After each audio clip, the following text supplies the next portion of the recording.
말씀하신 것이라는 제목을 가지고 나누려고 합니다. 예수님께서는 그 영원히 썩음을 당하지 않으셨죠. 영원히 썩음을 당하지 않으셨다는 것은 곧 썩음을 초래하는 죽음을 우리 주님께서는 영원히 이기셨다는 말씀입니다. 죽음을 영원히 이기셨다는 것은요, 죄에 싹슨 죽음이기에 그 죽음의 원인인 죄의 권세를 우리 주님은 영원히 이기셨다는 뜻이에요. 그래서요, 영원히 썩음을 당하지 않으신 오직 예수 그리스도 그 주님만 죄에 싹신 죽음과 썩음에서 벗어나는 죄사함을 주실 수 있으실 유일하신 분이시라는 거예요. 이해가 되시죠? 왜냐하면 우리 주님께서는 그 어떤 썩음도 당하지 않으셨어요. 육신의 썩음, 영혼의 썩음 이런 거 당하지 않으셨죠. 그렇다는 것은 썩는 이유가 뭐죠? 우리가 육신의 죽음이 있고 썩는 것은 바로 죄로 인해서 썩죠. 하지만 주님께서는 썩지 않으셨고 생명의 부활 가운데 나타나셨다는 것은 우리 주님이 죄가 없으신 분과 함께 그로 말미암아 오직 죄사함을 그로 말미암아 받을 수 있는 유일한 근거가 바로 예수 그리스도 뿐이시라는 것을 나타내고 계신 거예요. 그래서 부활이 중요한 겁니다. 자, 그뿐이 아니죠. 모세의 율법 안에서는요, 그 누구도 의롭다 하심을 받을 수가 없죠. 율법 안에는 그 누구도 의로울 수 없습니다. 하나님 앞에서 의롭다는 것은 그 하나님 보시기에 일말의 죄도 없다라는 것을 이야기하는 거죠. 죄가 없다는 것은요, 죽지 않는다는 것과 마찬가지죠. 그 연관관계를 좀 생각을 해보자고요. 그렇다면 죽지 않는다는 것은 곧 썩음을 당하지 않는다는 말이기도 하겠죠. 그러므로 이 모세의 율법 안에서는 그 어떤 인간도 절대로 의로워질 수가 없습니다. 왜냐? 이 율법 안에는 그 어떤 것도 그것을 완전히 지킬 수 있는 우리 인간의 행위와 형태나 이런 것들 가지고는 온전치 못하기 때문에 어떤 인간도 그 율법 앞에 섰을 때는 누구도 의로워질 수가 없는 거죠. 타락한 그 인간은요, 스스로 율법을 지킬 능력을 지니지 못했기 때문에 율법 안에서는 모든 인간이 다 죄인으로 썩어서 죽음을 당할 수밖에 없는 존재들이라는 거예요. 우리가 하나님께서 그 율법의 잣대를 우리를 바라보셨을 때는 우리는 그 앞에서 당장이라도 생명이 썩어서 죽어서 썩어 없어질 만한 존재라는 것은 타당한 사실인 거죠. 그러나 영원히 썩음을 당하지 않으신 그 예수 그리스도께서는요, 하나님 앞에서 완전한 의인이심을 친히 확정하셨다는 거죠. 증명해내셨다는 거예요. 하나님 앞에 섰을 때 완전한 의인으로 서실 수 있는 분, 유일하신 분, 바로 예수 그리스도.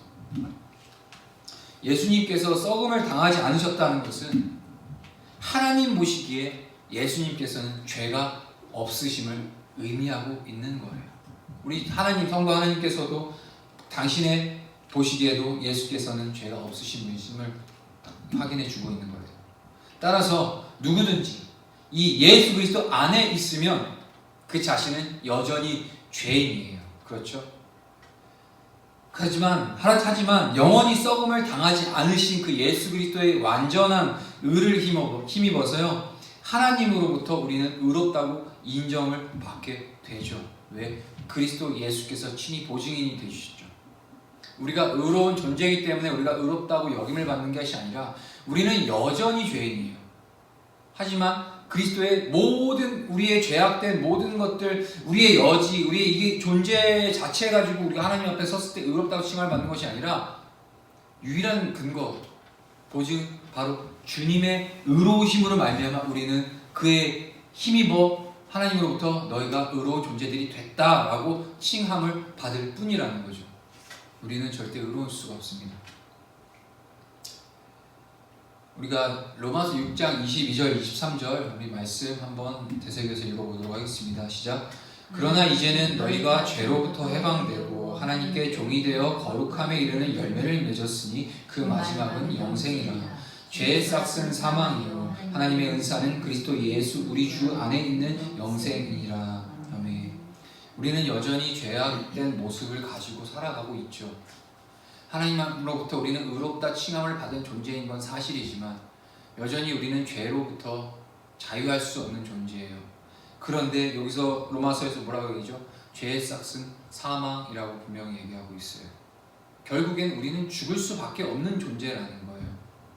하지만 그 하나님으로부터 의롭다 칭함을 받은 그 근거가 되시는 예수 그리스도 안에 있을 때 우리로 하여금 영원한 생명, 사망이 아니라 썩음이 아니라 영원한 생명을 하나님께서는 예수 그리스도로 말미암아 그의 얼굴과 그의 보증으로 인하여서 우리에게 허락해 주신다는 거죠. 이러한 놀라운 은혜 속에서 우리가 오늘 살아가고 있다는 것 분명히 다시 한번 점검해 봐야 되겠습니다. 이 은혜가 얼마나 큰 은혜인지.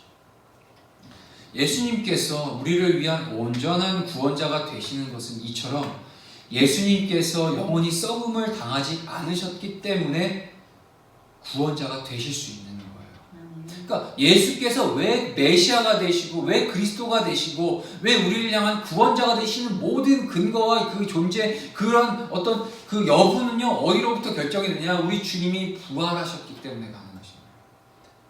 사망을 깨뜨리시고 부활하시면서 이 모든 여지들이 다 증명이 되셨어요. 예수님께서 영원히 썩음을 당하지 않으셨기에 우리의 이 코끝에서 나오는 호흡이 멎고 우리의 육체가 썩어 문드러져도 우리의 영혼만큼은 예수님 안에서 영원히 안식하며 누릴 수 있다는 사실이에요.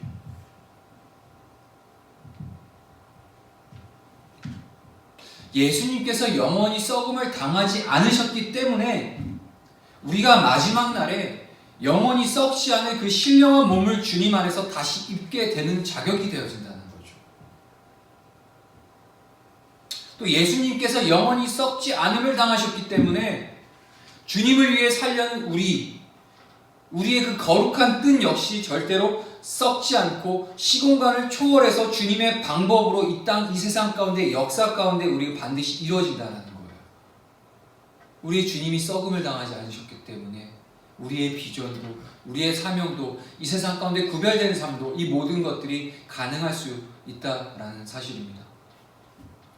우리가 살든지 죽든지 오직 예수님 안에 거해야만이 예수님만 영원히 썩음을 당하지 아니하신 그 예수 그리스도 안에 온전히 거하는 것만이 우리의 삶의 우리 신앙의 모든 여정의 기본 바탕과 근간이 되어야 된다는 것. 그것을 계속해서 오늘 본문 이전 계속 나눴던 13장 전체를 봤을 때 사도 바울이 그 비시디아 안디옥의 그 유대인들에게 회당에서 그 전하는 모든 설교의 결국엔 핵심을 딱 짜내고 있는 본문이 오늘 마지막 본문이에요. 왜냐면 오늘 이제 이 설교의 마지막이기 때문에 결국 뭐냐? 너희들이 못 박아 죽인 그 예수가 그리스도인데 왜 그가 그리스도가 되실 수 있느냐? 바로 그가 너희들이 죽였지만 우리가 죽였지만 우리의 죄악으로 말미암아 우리가 죽였지만 우리 그 예수 그리스도께서는 그 죽음을 이기고 부활하셨어. 썩지 아니하심을 당하셨고 그는 영원한 생명으로 나가셨어. 그렇기 때문에 그는 우리가 기다리던 고대하던 그리스도 메시아가 맞고 그로 말미암아 오직 하나님께로 나아갈 수 있는 영원한 생명이 그에게만 있다라는 것을 계속해서 이 귀납법적으로 쭉 그 사도 바울이 설교를 통해서 얘기하고 계십니다.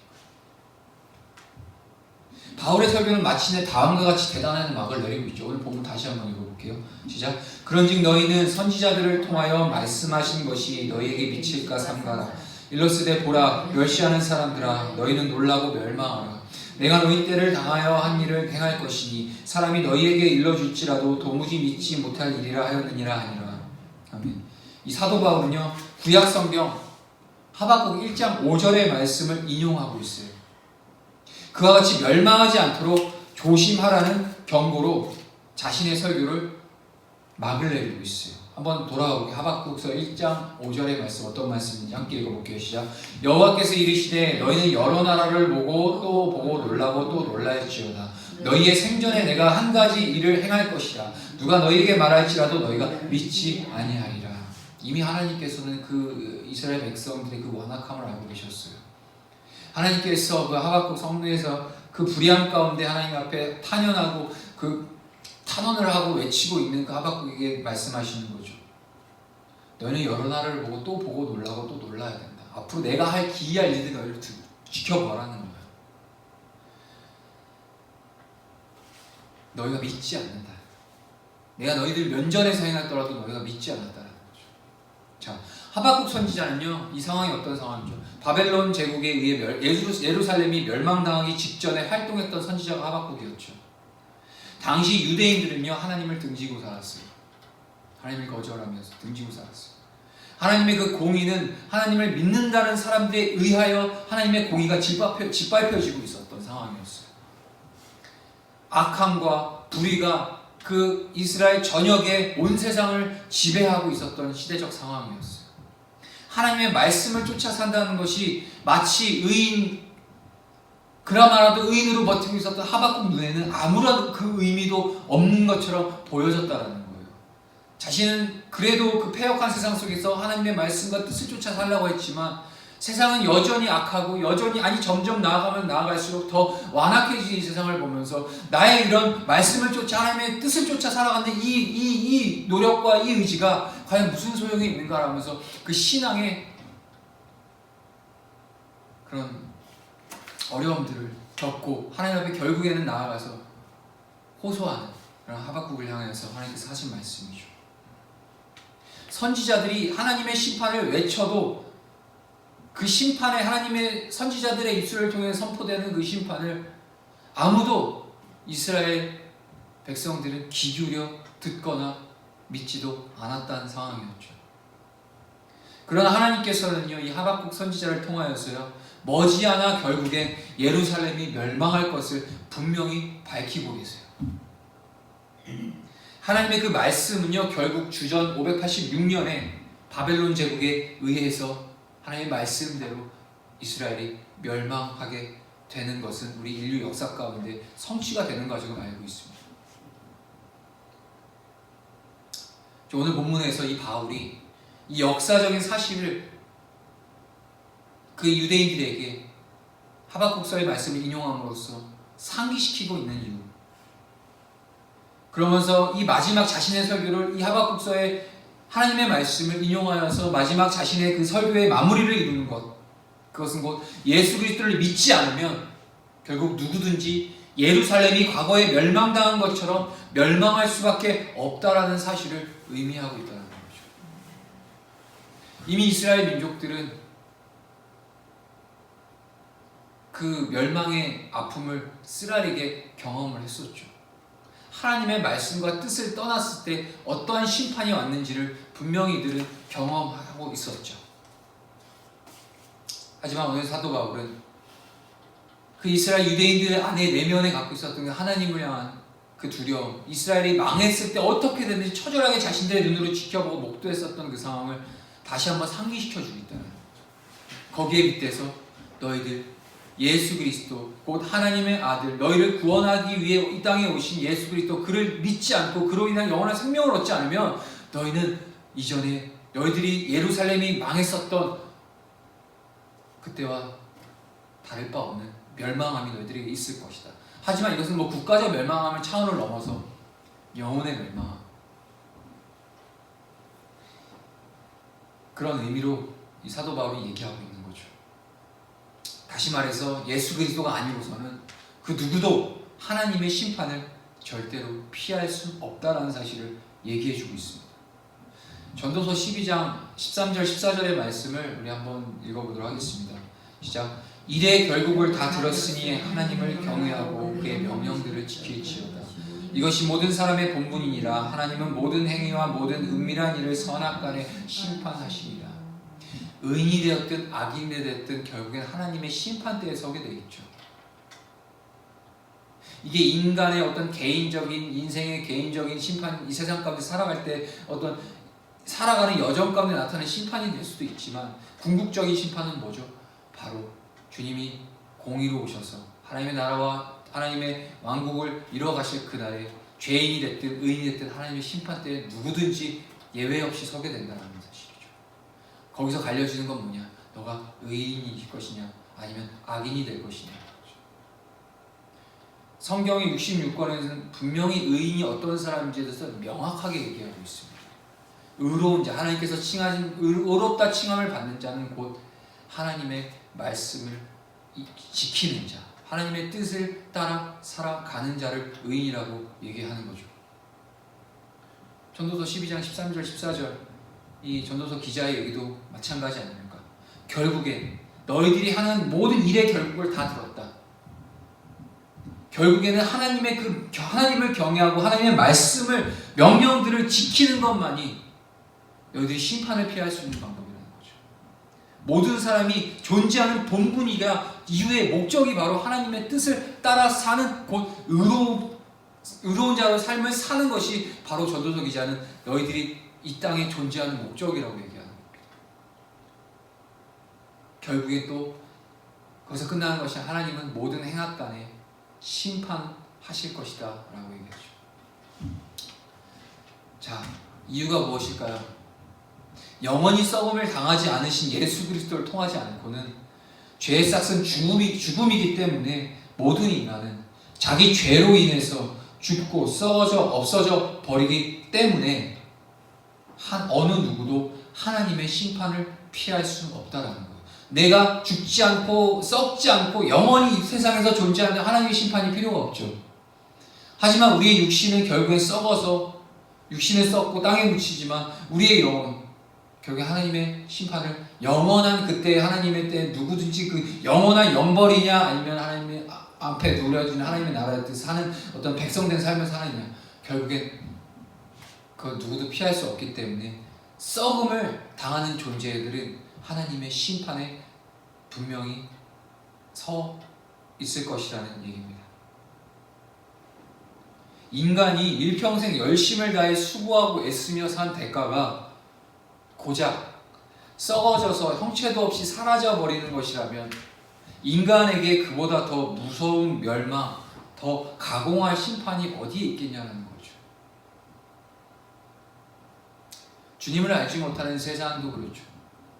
한낱 잠깐의 인생, 이 땅에서의 코끝의 호흡, 잠깐 호흡을 가지고 살아가는 이 정말 이 짧은 인생 가운데 결국에는 그들은 죽어서 썩어 없어져서 형체도 없이 먼지가 될 뿐인데 사라져버릴 허망한 것들 때문에 그것들을 하나님께서는 당신의 아들 예수 그리스도의 영원한 생명을 예수를 믿음과 함께 영원한 생명을 보장해 주셨음에도 불구하고 그를 거절하고 세상의 잠깐의 삶을 위해서 살아가다가 결국엔 정말로는 사라지고 먼지가 되어서 썩어 없어져 버리고 그리고 정차 나아가서 하나님의 심판대에 서게 돼요.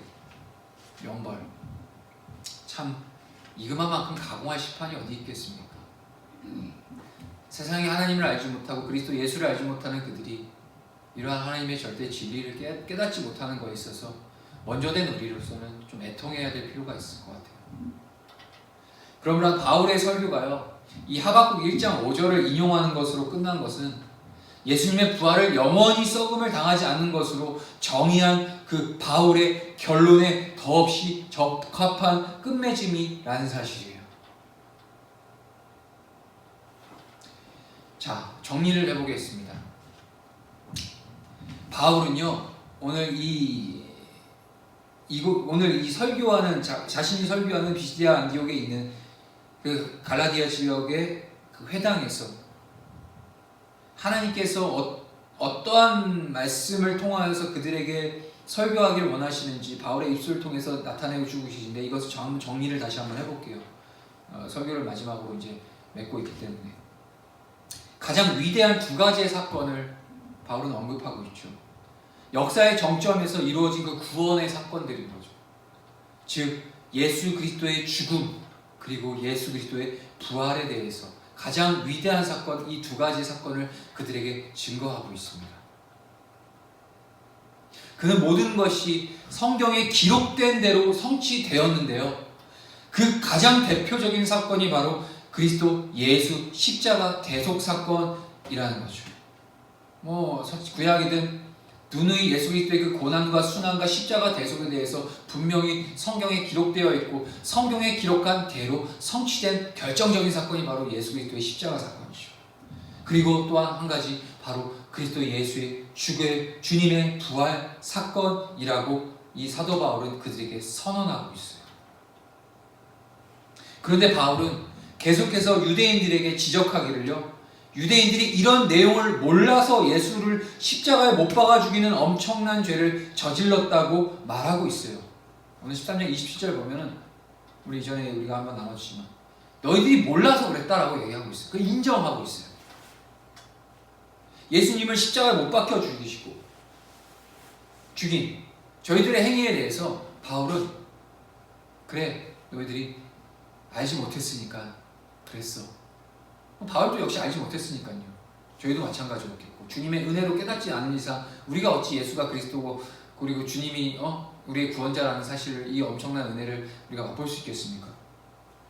성경에 근데요 이렇게 바울이 27절을 통하여서 그들에게 너희들이 알지 못했기 때문이야 라고 하는 이유조차도 뭐 때문이냐, 바로 성경에 예언되어 있는 대로 구세주이신 그 예수님께서 오셨는데 저들이 그를 알아보지 못하고 십자가에 못 박아 죽었다는 사실 또한 성경에 예언되어 있었던 상황이었다는 거죠.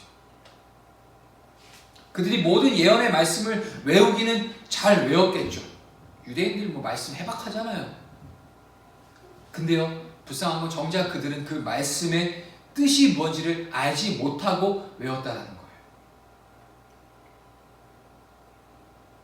우리들의 모습이 이런 부분도 있을 수 있어요. 말씀 하나님께서 계시해 주신 보혜시 10개 계시해 주시지 아니하고서는 그 말씀이 말씀대로 하나님의 어떠한 뜻 가운데 우리에게 임하고 계시는지를 우리가 지혜로 지적인 능력을 가지고 해결할 수 없는 거죠. 아무리 입술로 달달달달 성경을 전부를 외운다 해도 하나님께서 계시하지 않으신 이상 우리는 알 수 없는 것이 성경의 이 미묘한 진리입니다. 그런데 바울은 이것조차도 기록된 말씀을 다 응하게 하려고 이루어진 일이라고 그들에게 말하고 있어요. 너희들이 예수를 못 박았고 너희들 알아보지 못했고 못 박았고 죽였고 이 모든 사실이 결국엔 성경에서 예언되어 있는 대로 성취가 된 것이다 라고 다시 한번 이들에게 성경을 근거로 얘기하고 있다. 즉 유대인들이 몰라서 그런 행동을 했든지 혹은 알면서도 의도적으로 예수님을 못 박아 죽였든지 간에 결과적으로 이 모든 일들은 이런 일이 있으리라고 예언한 성경 말씀에 응하게 하신 것이라는 사실을 말하고 있다는 거예요. 바울은 이 사건에 대해서 여러 사람들이 증인이 있고 자신과 바나바도 그 사건을 증인으로서 증거하고 있다고 13장 31절, 32절을 통해서 얘기하고 있어요.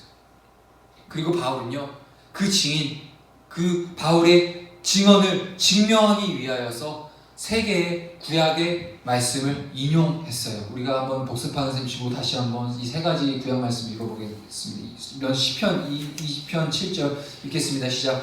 내가 여호와의 명령을 전하노라. 여호와께서 내게 이르시되 너는 내 아들이라. 오늘 내가 너를 낳았도다. 아멘. 여기서도 분명히 말씀하신 예수 그리스도, 하나님의 아들. 그리고 시편 16편 10절을 다시 인용했죠. 읽어보겠습니다. 시작. 이는 주께서 내 영혼을 소홀에 버리지 아니하시며 주의 거룩한 자를 멸망시키지 않으실 것이니시다. 아멘. 주의 거룩한 자를 멸망시키지 아니하신다. 곧 예수 그리스도 그를 부활하게 하실 것이다. 썩음을 당하지 않게 이미 구약의 시편 기자의 입술을 통하여서 하나님께서는 이스라엘에게 얘기해 놓고 계셨다. 그리고 이사야 55장 3절 시작. 너희는 귀를 기울이고 내게로 나와 들으라. 그리하면 너희의 영혼이 살리라. 내가 너희를 위하여 영원한 언약을 맺으리니 곧 다윗에게 허락한 확실한 은혜이라. 아멘. 이제 뿌리를 못을 박죠. 영원한 언약, 너희에게 맺은 그 영원한 언약을 다윗의 허락한 확실한 은혜, 곧 다윗의 혈통을 통하여서 오실 예수 그리스도, 그는 곧 너희에게 맺은 그 언약의 바로 계시의 성취가 된 그 계시의 성취라는 거죠. 이렇게 모든 것이 성경에 기록된 대로 다 이루어졌음을 밝힌 이 사도 바울은요, 이제 십자가의 사건과 부활이, 그 십자가 사건과 부활이 듣는 사람들과 어떤 관계가 있는지를 결론적으로 설교를 한 게 바로 지난주에 얘기했었던 38절 39절이에요. 그것은 바로 예수님께서 십자가에 달려 죽으시고 부활하심으로 우리는 죄사함을 받게 되었고요.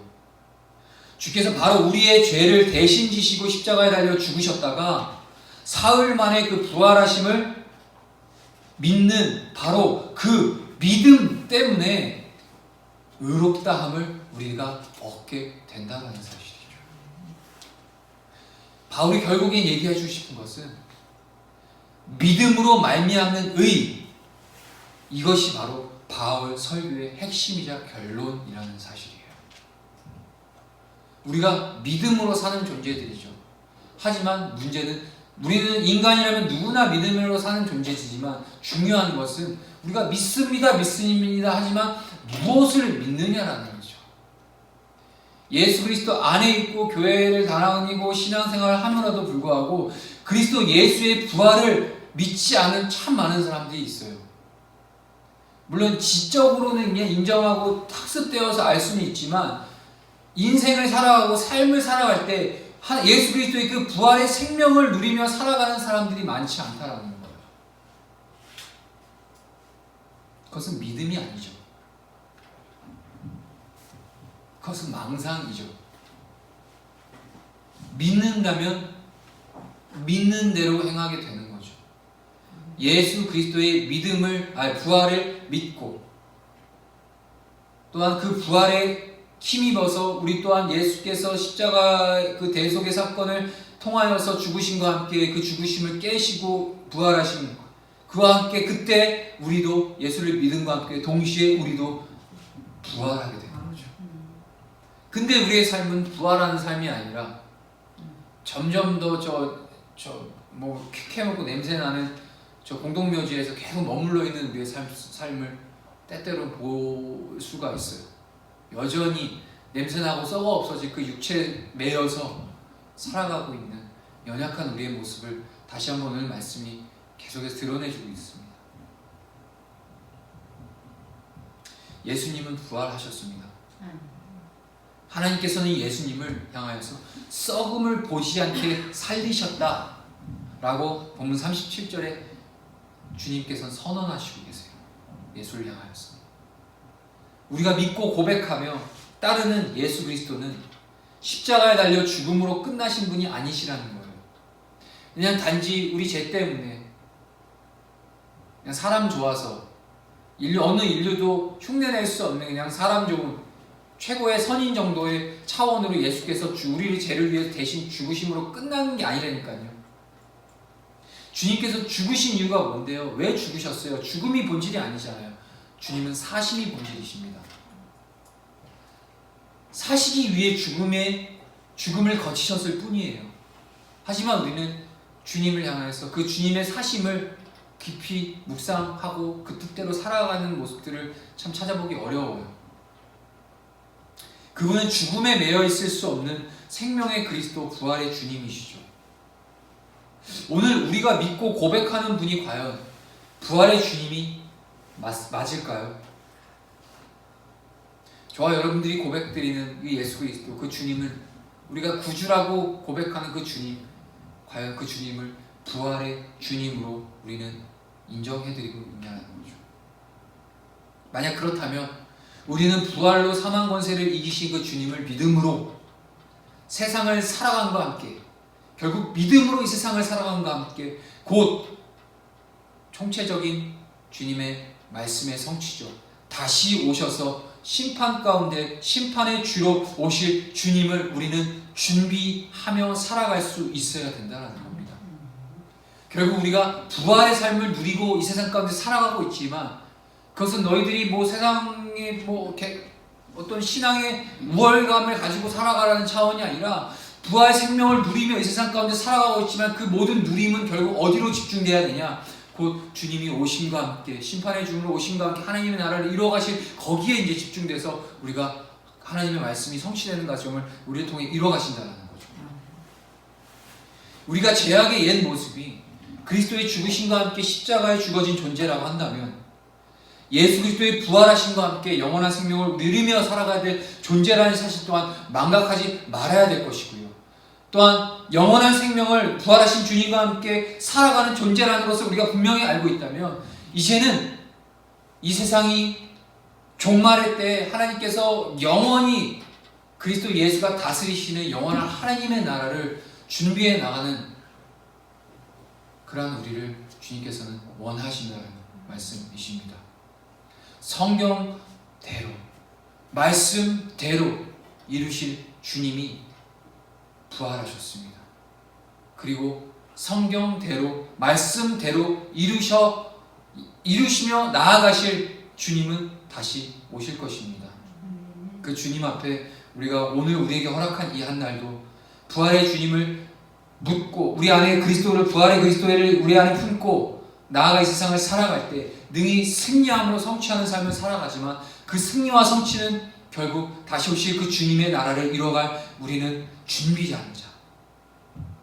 세례 요한이 얘기했었던 광야에 외치는 자와 같은 삶을 준비시키기 위해서 우리에겐 부활생명단을 허락해 주셨다는 것을 우리가 잃어버리면 안 되겠습니다. 함께 말씀 붙들고 기도하도록 하겠습니다.